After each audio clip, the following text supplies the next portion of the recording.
हाँ देखो भैया ना, लास्ट क्लास तक हम लोगों ने क्या पढ़ लिया है, श्वसन पढ़ लिया है, ठीक है।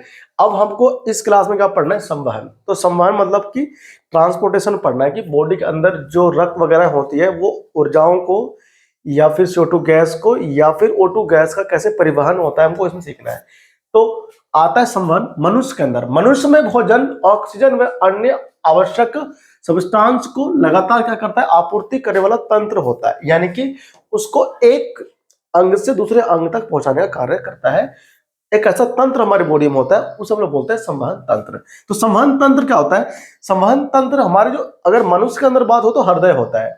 तो मानव संवहन तंत्र के मुख्य अवयव इस प्रकार है, देखो। यानी कि जो हमारा हृदय होता है, एक तो वो होता है, दूसरा होता है रक्त नलिकाएं, उसमें आती है धमनी व सिरा। रक्त माध्यम, जिसका माध्यम से बहता है, ठीक है। तो रक्त व लसिका जो हो गया वो वहन माध्यम में आता है, ठीक है, मतलब कि ले जाने वाला। जैसे कि वो हम लोग क्या होता है, जब कहीं जाते हैं एक स्थान से दूसरे स्थान तक, तो हमको जाना होता है तो हम लोग बस में चलते हैं।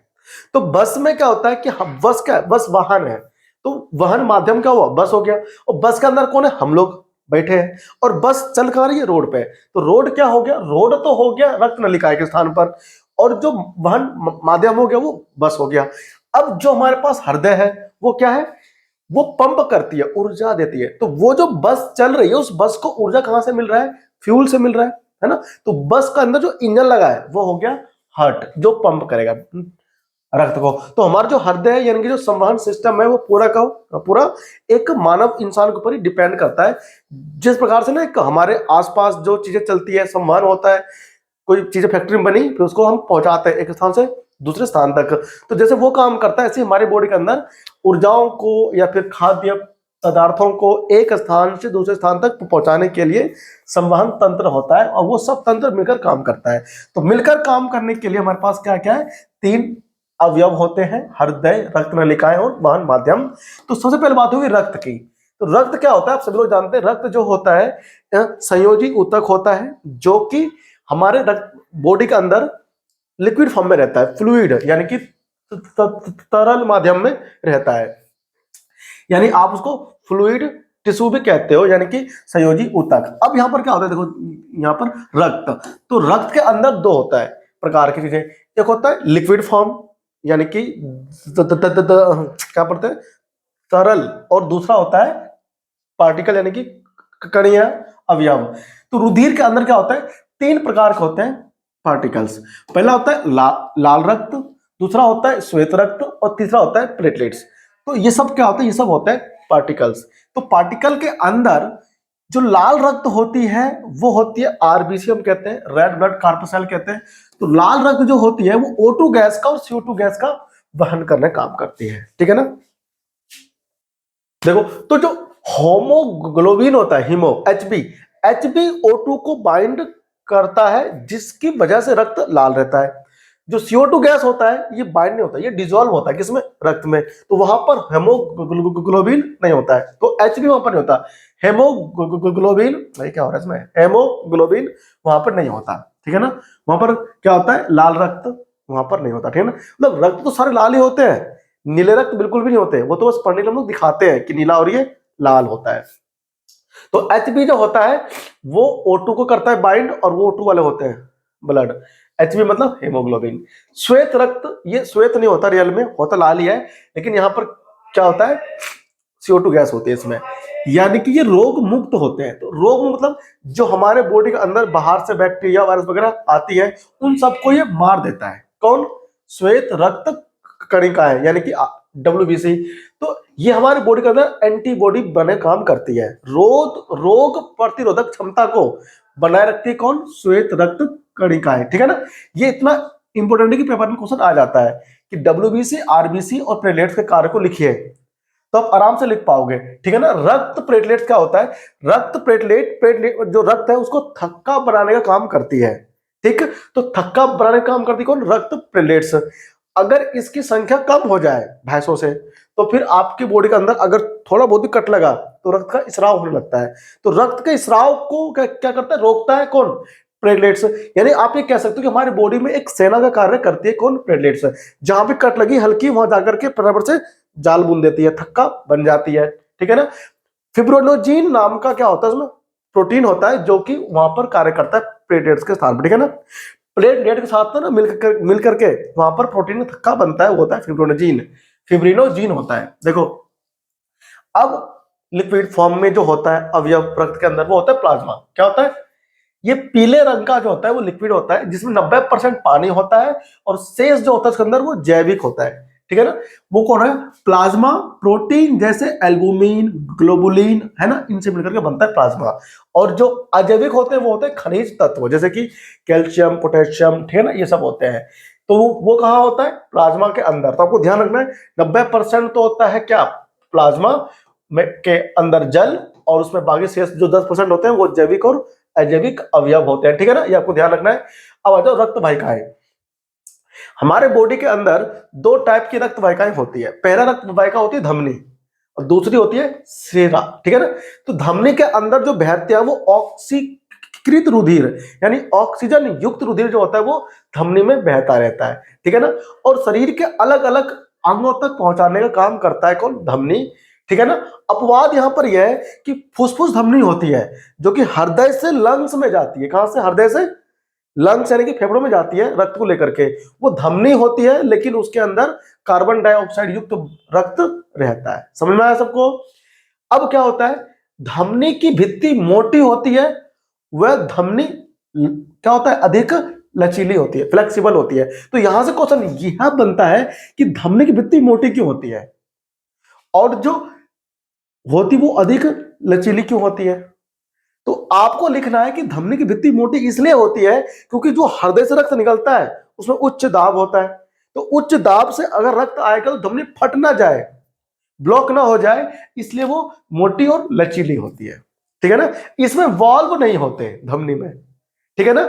ये सतही नहीं होती, ऊतकों के नीचे पाई जाती है, ऊतकों के नीचे। एक ऊतक ऊपर होगा फिर नीचे, यहां पर बहेगी कौन, धमनियां, उसमें रक्त होता है, ठीक है ना, यानी डीप सिटीड। अब आ गया सिराए, यानी कि सिराए विभिन्न अंगों से ऑक्सीजनकृत रुधिर एकत्र, नहीं गलत इसमें लिखा है, कार्बन डाइऑक्साइड युक्त आएगा इसमें। कौन आएगा, कार्बन डाइऑक्साइड युक्त रुधिर को लेकर के क्या करती है, वो हृदय में आती है, कौन, सिराए, ठीक है ना, एकत्र करती है और हृदय में लाती है। और अपवाद यहां पर यह कि जो फुसफुस सिरा होता है उसके अंदर ऑक्सीजन युक्त क्या होती है, ब्लड होता है, ठीक है ना। तो यहां पर क्या है, अपवाद है। सिरा की भित्ति कम मोटी होती है किसकी, धमनी की तुलना में, लेकिन लचीली होती है, ठीक है ना। वॉल्व इसके अंदर होते हैं, ये सतह पे होता है, यानी सुपरफिशियल मतलब ऊपर सरफेस पे रहते हैं, ठीक है ना। अब देखो यहां पर कैसे काम करता है हमारा हृदय, हमको ये सीखना है कि हमारा हृदय जो है काम कैसे करता है, कार्य कैसे करता है हमारा हृदय। ये देखो, ये हो गया फेफड़ा, ये हो गया हार्ट, और ये हो गया हमारा बॉडी, ठीक है। तीन पार्ट इसके अंदर है। देखो फेफड़े और ये हृदय। हमारा जो मानव का हृदय है वो 4 कक्षीय होता है, 4 चैम्बर हमारे हार्ट में होते हैं, दाया अलिंद और दाया निलय, बाया अलिंद और बाया निलय, ठीक है ना। सबसे पहले हम लोग करते हैं बात कहां पर, बॉडी से, यानी कि बॉडी के जो अंग होते हैं, शरीर का जो अंग है वहां से बात करते हैं स्टार्ट। शरीर के अंग के अंदर कौन था, अलग अलग हमारे पास थे, ग्लूकोज जो भोजन पाचित हुआ था, और वहां पर हुए थे क्या चीज, रिएक्शंस, वहां से हमको मिली ऊर्जा, और उस ऊर्जा के बाद में CO2 गैस बना था। उस CO2 गैस को लेकर के कौन जा रहा है, सिरा, हम इसको बोलते हैं महासिरा। रुधिर को लेकर के कहां गया, दाया अलिंद में गया, कहां पहुंचा, दाया अलिंद में। अब ये बॉडी के अंदर से लेकर के आ रहा है, तो इस रक्त के अंदर क्या ना, दाब कम है, तो इसको मोटी बनाने की आवश्यकता नहीं समझी भगवान ने, ये पतली होती है और होती लेकिन ये लचीली है। ये जाकर के कहां गया, दाया अलिंद में रक्त को ले गया जो कि CO2 वाला है। उसी दौरान जब यह रक्त पहुंच रहा होगा CO2 वाला, उसी दौरान कहां से, फेफड़े से, जो कि हम फुसफुस सिरा बोलते हैं, यहां पर ऑक्सीजन युक्त रक्त होता है, वो कहां पहुंचता है, बाया अलिंद में, बाया अलिंद में। तो दाया अलिंद में CO2 वाला गैस, CO2 वाला रक्त पहुंचा बॉडी से, और उसी समय बाया अलिंद में फुसफुस से पहुंचा ऑक्सीजन युक्त रक्त, कहां, बाया अलिंद में, ठीक है ना। अब यहां के दोनों इकट्ठे हो गए। अब क्या होगा, हार्ट रिलैक्स होगा। हार्ट क्या होगा, रिलैक्स। जैसे रिलैक्स होगा तो हार्ट का जो वॉल्व है ये वॉल्व खुल जाएगा, और ये जो दायां और बायां अलिंद में रक्त है वो दायां और बायां निलय में जाएगा, दायां और बायां निलय में जाएगा। फिर क्या होगा, ब्लड एकदम से जो हार्ट होगा वो कॉन्ट्रैक्ट होगा, यानी कि संकुचन होगा उसका, है कि नहीं। संकुचन होने के बाद में क्या होगा, ये जो रक्त यहां से दायां निलय है और जो बायां निलय है वहां से रक्त संचरित होगा एक साथ। तो ये जो होता है निलय दायां, यहां से कार्बन डाइऑक्साइड युक्त जो रक्त होता है वो इधर से, कहां से, फुसफुस धमनी। इसीलिए कहा था फुसफुस धमनी तो नाम है इसका, लेकिन इसके अंदर जो रक्त होता है वो कौन सा होता है, कार्बन डाइऑक्साइड युक्त रक्त बहता है। तो यहां पर क्या हुआ, फुसफुस धमनी से होता हुआ फुसफुस फेफड़े, कहां पहुंचा, फुसफुस में पहुंच गया, फेफड़े में पहुंच गया, क्या पहुंच गया, रक्त। देखो फुसफुस में पहुंचा कौन, CO2 वाला रक्त पहुंच गया। अब ये सारा काम था किसका, सिरा का। ये तो महासिरा लाती है हृदय में रक्त, कहां से, शरीर से, और हृदय से कहां जाएगा, फेफड़े में। आप सुन ध्यान से। अब क्या होगा, ये तो आपने भी पढ़ लिया कि जो फेफड़े से रक्त आया है ऑक्सीजन लेकर के, ये कब हुआ, श्वसन के दौरान, और ये रक्त यहां पहुंचा इधर, और ये गया बायां अलिंद के अंदर। अब रिलैक्स हुआ, बायां निलय में गया, कॉन्ट्रैक्ट हुआ, एक साथ ब्लड यहां निकला। जब उच्च जब ये सिकुड़ेगा तो रक्त का दाब बहुत उच्च होगा यहां पर, इसलिए इसको मोटा बनाते हैं, इसको मोटा बनाते हैं, ठीक है ना, धमनी को। ये महाधमनी है, रक्त इसके अंदर होता हुआ यहां पहुंचेगा हृदय अंग के अंदर, ठीक है ना। तो ये महाधमनी और ये है फुसफुस सिरा, आ गया, ये है फुसफुस सिरा। अब देखो ध्यान से, यहां पहुंच गया शरीर के अंदर। तो अब इस पूरे चक्र के दौरान हम ये देख रहे हैं कि रक्त 2 बार कहां पहुंचा, हृदय के अंदर। कहां, कितनी बार, 2 बार, यानी कि एक पूरे चक्र के दौरान रक्त हृदय में 2 बार गया। इसीलिए हम इसको बोलते हैं दोहरी परिसंचरण, ठीक है ना। ये जो रक्त का बहाव हो रहा है पूरी बॉडी के अंदर, इन्हें हम कहते हैं परिसंचरण, यानी कि ट्रांसपोर्टेशन। तो 2 बार पहुंचा हृदय के अंदर, इसलिए हम इसको बोलते हैं दोहरी परिसंचरण, ठीक है ना। पेपर में आता है क्वेश्चन कि बताओ मानव में दोहरी परिसंचरण क्या है, तो आप लिखना मानव के अंदर पूरे पूर्ण चक्र के दौरान रक्त के बहाव के अंदर 2 बार हृदय के अंदर रक्त प्रवाहित होती है, जब जाती है, इसलिए हम इसको बोलते हैं दोहरी परिसंचरण, ठीक है ना। अब आता है मानव हृदय एक पंप की भांति कार्य करता है, जो सारे शरीर में रुधिर का क्या होता है, परिसंचरण करती है, ठीक है ना, परिसंचरण करता है। अलिंद की अपेक्षा निलय की भित्ति क्या होती है, मोटी होती है, क्योंकि निलय को पूरे शरीर में अधिक रक्तचाप, मतलब दाब के साथ में, ब्लड प्रेशर के साथ में रुधिर को भेजना होता है, ठीक है ना। इसीलिए जो होता है कौन, ये निलय, ये हमारा मोटी होता है भित्ति इसकी, ठीक है ना।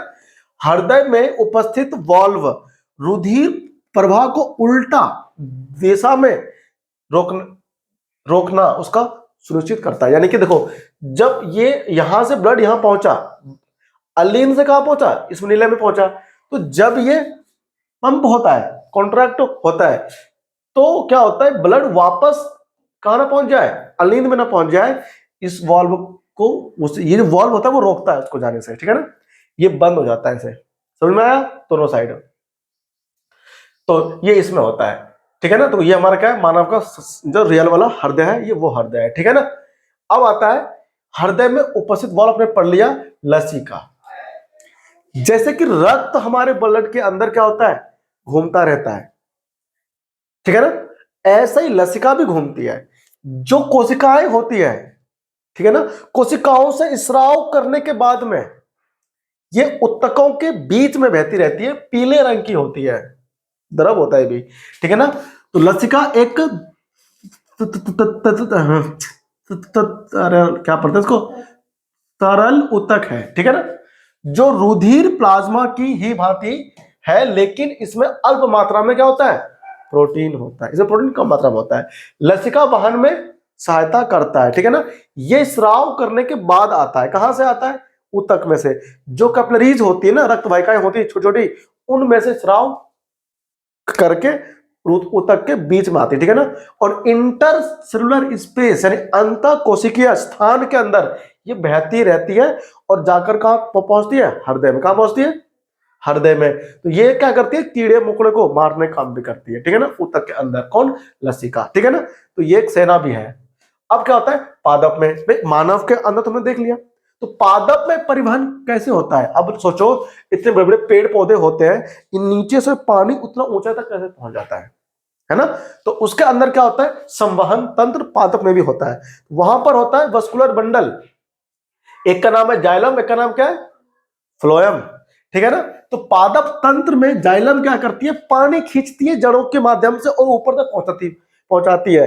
प्लांट के यानी पौधों के हर एक भाग तक पानी पहुंचाने का जो कार्य होता है वो जाइलम का होता है, ठीक है ना। तो पादप तंत्र का एक अवयव है जो मृदा से प्राप्त जल और खनिज लवण, यानी कि जो Na है, Cl है ना, ये जो नमक वगैरह होते हैं, फास्फोरस, कैल्शियम, इन सबको, नाइट्रोजन सबको लेकर के पौधों के हरे भाग तक पहुंचाने का काम करता है जाइलम, ठीक है ना। जबकि फ्लोएम जो होता है वो क्या करता है, वो खाना पहुंचाता है अलग अलग भागों तक। पत्ती में क्या बनता है, प्रकाश संश्लेषण से खाना बनता है, ग्लूकोज बनता है, उसको क्या होता है पौधों के अन्य भागों तक वहन करता है। यानी कि फ्लोएम पत्तियों द्वारा प्रकाश संश्लेषित उत्पादों को पौधों के अन्य भागों तक वहन करने का काम करता है कौन, फ्लोएम, ठीक है ना।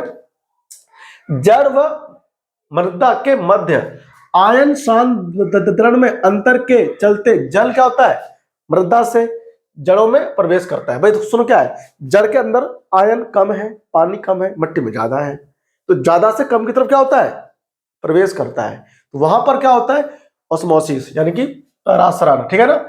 इसी के साथ एक जल स्तंभ निर्माण हो जाता है जो कि जल को लगातार ऊपर की ओर धकेलता है, ठीक है ना। यही दाब जल को ऊंचे वृक्ष के विभिन्न भागों तक पहुंचाता है, ठीक है ना। अब जड़ में कम है पानी और मिनरल आयन, वहां पर क्या होता है, मिट्टी में है अधिक है, तो वहां पर एक दाब बनता है अधिक से कम की ओर, तो अंदर जड़ में धकेलता है। लेकिन वहां पर क्या होता है, सेमी परमिबल मेम्ब्रेन होता है, अर्धपराग में झिल्ली, वो क्या करती है, मिट्टी को अंदर आने नहीं देती, केवल पानी को आने देती है, ठीक है, और आयनों को। तो एक लगातार एक सीधा सा वो बनता है, पानी का पूरा वॉल बनता है, दीवार बन जाती है पानी का, ठीक है ना, ये बनता है, स्तंभ बनता है जल का, वो पूरे पानी ऊपर पहुंचाती है जड़ तक, ठीक है ना, प्रेशर से पहुंचता है ये पानी भी ऊपर, ठीक है ना। अब क्या होता है, यही जल पादप के वायवीय भागों द्वारा वाष्प के रूप में वातावरण में विलीन हो जाता है। यह प्रक्रम वाष्पोत्सर्जन कहलाता है। जो पानी ऊपर पहुंचा, अब स्टोमेटा क्या है, रंध्र ओपन हो गया होगा, धूप में प्रकाश संश्लेषण हो रहा होगा, तो उस दौरान जो पानी होगा वाष्प बन करके बाहर निकल रहा होगा, किससे, रंध्र से। तो जब पानी बाहर निकल रहा होगा तो क्या होगा, वहां से प्रेशर पड़ेगा ऊपर की तरफ, तब पानी ऊपर जाएगा। तो कुछ पानी का ह्रास होता है वाष्प के रूप में रंध्र से प्रकाश संश्लेषण के दौरान, उसको हम लोग बोलते हैं प्रोसेस को, क्या चीज है, वाष्पो उत्सर्जन यानी कि ट्रांसपिरेशन, ठीक है ना। इस प्रक्रम द्वारा पौधों को निम्न रूप से सहायता मिलती है, देखो, यानी कि क्या होता है, जल के अवशोषण एवं जड़ से पत्तियों तक जल व विलय खनिज लवणों के ऊपर मुखी गति में सहायता होती है। यानी कि वाष्पोत्सर्जन से क्या होता है, जल ऊपर की तरफ चलता रहता है, कंटिन्यू दाब बढ़ता है ना, इसलिए पौधों में ताप का नियमन भी सहायक होता है। यानी पौधों का तापमान अधिक ना बढ़ जाए, कड़ी मेहनत, धूप है, इतना सारा धूप होता है ना, धूप में क्या होता है, ज्यादा तापमान ना बढ़ जाए, इसलिए उसको मेंटेन करने का काम भी करता है वाष्पोत्सर्जन, ठीक है ना। तो क्या हुआ, तो भोजन और दूसरे पदार्थों का पौधों में क्या होता है, स्थानांतरण होता है। वो होता कैसे, ये देख लो, प्रकाश संश्लेषण के विलय उत्पादों का वहन क्या होता है, स्थानांतरण कहलाता है, यानी कि ट्रांसलोकेशन, ठीक है ना। भाई पानी का पहुंचाना इधर उधर, वो तो हो गया वाष्पोत्सर्जन, है कि नहीं। लेकिन खाने का पहुंचाना एक भाग से दूसरे भाग के अंदर, वो होता है स्थानांतरण, ठीक है ना। उसको हम लोग बोलते हैं अंग्रेजी में ट्रांसलोकेशन, क्या बोलते हैं, एक लोकेशन से दूसरे तक पहुंचाना, लोकेशन तक, ठीक है ना, ये होता है हमारा स्थानांतरण, जो कि फ्लोएम ऊतक द्वारा होता है। तो ट्रांसपिरेशन यानी कि वाष्पोत्सर्जन होता है किससे, जाइलम से, और स्थानांतरण होता है किससे? फ्लोएम से, ठीक है ना, ये आपको ध्यान रखना है। तो पत्तियों से पौधों के शेष भागों में ऊपरमुखी और अधोमुखी दोनों दिशाओं में होता है क्या चीज? ट्रांसलोकेशन, ठीक है ना, और ये करता है फ्लोएम। देखो, फ्लोएम द्वारा स्थानांतरण ऊर्जा के प्रयोग से होता है, ठीक है ना, यानी कि भोजन को पहुंचाने में उधर ऊर्जा का खपत होती है, लेकिन जल को पहुंचाने में ऊर्जा नहीं लगती, ठीक है ना। अतः सुक्रोज फ्लोएम ऊतक में एटीपी ऊर्जा से क्या होता है? प्रसारण बल द्वारा स्थानांतरित होता है, ठीक है ना। तो ये हमारा हुआ खत्म, क्या चीज? पूरा मानव के अंदर संवहन, ठीक है ना। अगले क्लास में हम लोग सीखेंगे मानव में उत्सर्जन, ठीक है ना, जो हमने खाया है, जो पूरा वेस्ट हुआ है, मूत्र का बनना वगैरह है ना, ये सब कैसे बनता है हम पढ़ेंगे अगली क्लास में एज ए रिवीजन, ठीक है ना। तो नमस्कार, जय हिंद, ठीक है।